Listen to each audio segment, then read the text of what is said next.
Nouvelle-Calédonie, actualité.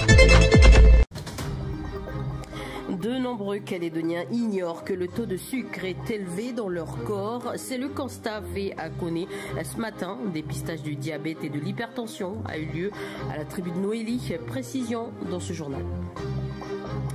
19 avril 2013, KNS produisait sa première coulée de nickel provenant du Koniambo. 10 ans après, les employés et acteurs témoignent de cette aventure économique. Inventorier les espèces ou découvrir de nouvelles espèces comme les escargots, c'est la mission de plusieurs scientifiques pilotés par la commune de Poum. Ils étaient sur l'île de Yandé, une excursion suivie dans la rubrique Wageri par Cédric Thiéa que nous retrouverons dans ce journal. Et enfin, le cinquième festival international de la magie commence ce vendredi au centre culturel du Mont d'Or. Des magiciens du Japon, Corée ou encore de l'Australie seront présents et notamment Yann Brieux, champion du monde de la magie comique qui est avec nous ce soir pour en parler. Nous le retrouverons à la fin de ce journal. Je vous le disais en titre, dépistage du diabète et l'hypertension à la tribu de Noélie à Koné ce matin. Une quinzaine de personnes s'est présentée. Il faut savoir qu'en Nouvelle-Calédonie, plus de 20 000 individus sont diabétiques, dont un tiers qui l'ignorent. Et un adulte sur 3 souffre de l'hypertension artérielle. La prévention de proximité est donc préconisée. À Noélie, nous avons suivi Angela, 51 ans, qui découvre ses résultats. Un reportage d'Océane Zobler. Ce matin, à la tribu de Noélie, l'équipe du centre médico-social de Koné est prête à accueillir les premiers habitants. Parmi eux, Angela qui vient pour la première fois. C'est marqué, il y a 22 grammes de sucre. Ça correspond à peu près 4 carrés de sucre.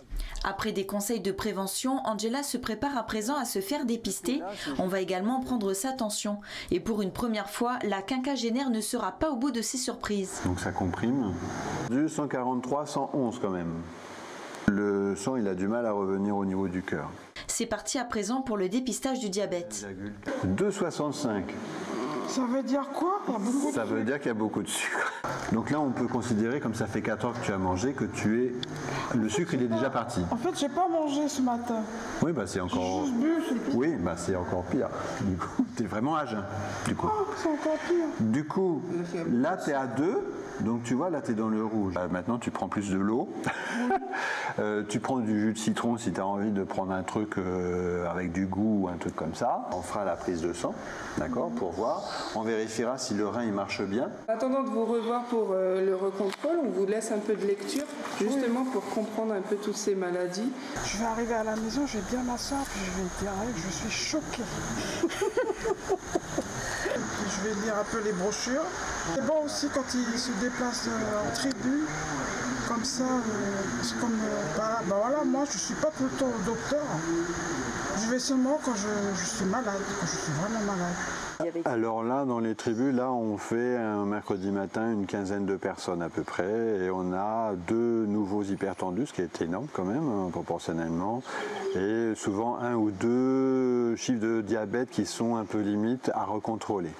La prochaine destination pour l'équipe médicale sera la tribu du Koniambo mercredi prochain, une initiative qui se fait 1 mois sur 2. Selon le baromètre santé adulte de 2022, un Calédonien sur 2 consomme une boisson sucrée par jour et pour 4 Calédoniens sur 5, la baisse des prix inciterait à manger plus sainement.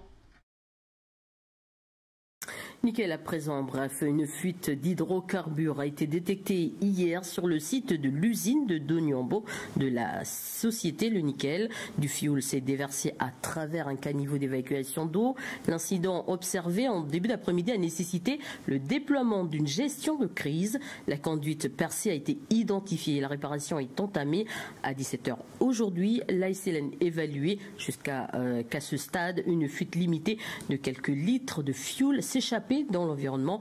Une enquête interne sur l'incident est ouverte. Il y a 10 ans, jour pour jour, le 19 avril 2013, Koniambo Nickel SAS réalisait sa première coulée de nickel. C'est le dossier du jour.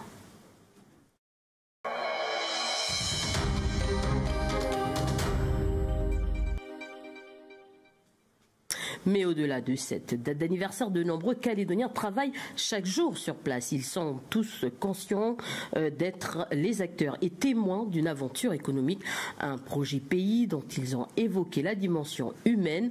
À Natacha Ogi, c'est le cas de Jovenka et Richard. Au cours des 10 dernières années, le développement de l'activité industrielle sur le site de Vavuto a créé de nombreux emplois locaux. 1340 personnes travaillent actuellement à Konyombo Nickel.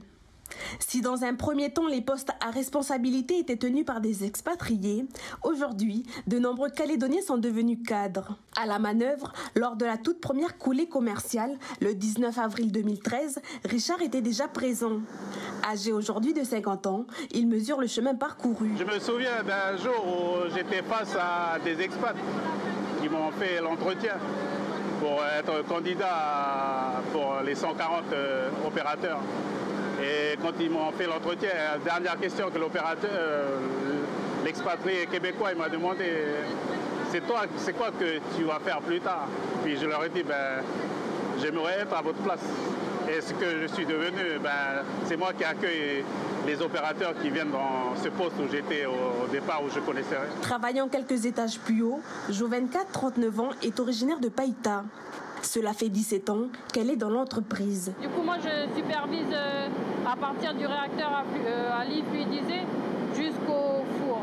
Donc, réacteur à lit fluidisé, c'est là où en fait on commence vraiment à faire de la réaction chimique là, au niveau du minerai. Donc, en général, le procédé il consiste à chauffer le minerai. Et moi, en fait, à partir mon secteur à moi, à partir du réacteur à lit fluidisé, c'est en fait commencer à chauffer la structure du minerai pour pouvoir récupérer les métaux en fait dans le minerai. Jovenka, diplômé d'Indust Métallurgie, et Richard, qui lui s'est formé sur place, gardent tous deux à l'esprit que plusieurs générations de Calédoniens se sont investis pour la réussite de ce projet économique. Une dimension pays qu'ils vivent chaque jour à leur travail. Personnellement, c'est une fierté. Et puis mes parents aussi qui ont participé du coup pour que le projet se fasse. Donc on parle toujours de ceux qui ont lutté du coup pour que ça se fasse.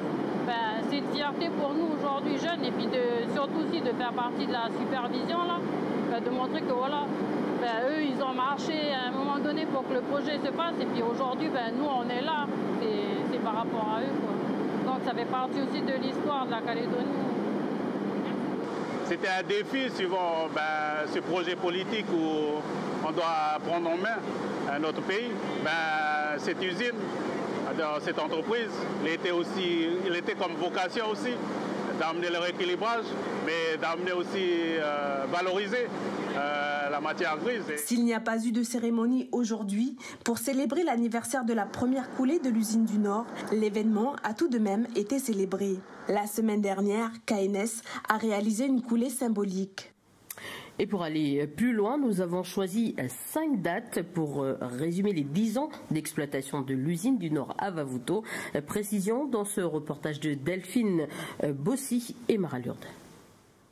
Le 1er février 1998, la signature de l'accord de Bercy entre l'État, la Calédonie, la SMSP et Eramet scelle la construction d'une usine métallurgique au pied du massif du Konyombo. Les travaux débuteront en 2007. Le mercredi 10 avril 2013, il est 20h35 précise lorsque l'usine du Nord réalise sa première coulée de métal. Officiellement inaugurée par le président François Hollande en 2014, l'usine produit cette année-là 14 000 tonnes de nickel. Elle espère produire 66 000 tonnes par an dans un avenir proche. En septembre 2016, la situation se tend pour l'usine. L'une des 2 lignes de production est à l'arrêt depuis le mois de février à cause d'un défaut de conception. Fragilisé, Konyombo Nickel prépare un plan de licenciement. Au départ, 140 suppressions de postes sont envisagées. Finalement, 35 salariés seront vraiment touchés. En 2017, la seconde ligne de production est remise en marche. L'usine du Nord opère sa montée en puissance, indispensable pour devenir un jour rentable. Le 14 juillet 2021, un conflit social oblige l'usine à se mettre en veille. Il y a des blocages devant le site depuis 10 jours. En cause, un appel d'offres pour des forages et dynamitage sur mine, un marché que les coutumiers de la zone du massif du Konyombo n'ont pas eu. Ce n'est que fin août qu'un protocole d'accord est trouvé. Le 15 février 2023, le président de KNS a annoncé les objectifs de 2023. Une production de 36 000 tonnes de nickel. Un rythme de production soutenu qui serait surtout atteignable durant la deuxième partie de l'année. L'entreprise emploie 1330 salariés et entreprises sous-traitantes, mais elle cumule une dette de plus de 1000 milliards. Voilà ce qu'on pouvait dire ce soir sur ce dossier. En bref, Penny Wong, ministre des Affaires étrangères de l'Australie, est arrivée il y a quelques minutes sur le Caillou. C'est sa 10e visite dans un pays du Pacifique depuis sa prise de poste en mai 2022. Elle dînera ce soir avec le haut-commissaire Louis Lefranc. Demain, Penny Wong visitera le siège de la CPS avant de s'entretenir avec le président du gouvernement, Louis Mapou. En milieu de matinée, elle interviendra ensuite au Congrès devant les élus calédoniens. Une séance solennelle est spécialement prévue. Mais nous reviendrons sur ce sujet dès demain. Outremernews.fr, le site de l'actualité Outre-mer, 24 heures sur 24 et 7 jours sur 7. Retrouvez la chaîne Outremer News sur YouTube.